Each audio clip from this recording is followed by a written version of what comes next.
Good morning, everyone.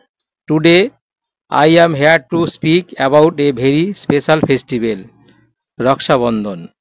Raksha Bandhan is a celebration of the pure and loving bond between brother and sister.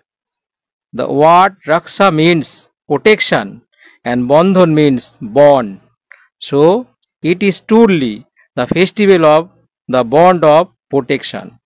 On this day, sister tie a rakhi and scrap thread on their brother Forest, praying for their long life, happiness, and well-being.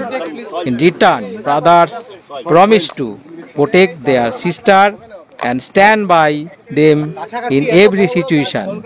It is not just about gift and sweet, but about love, trust, and lifelong support.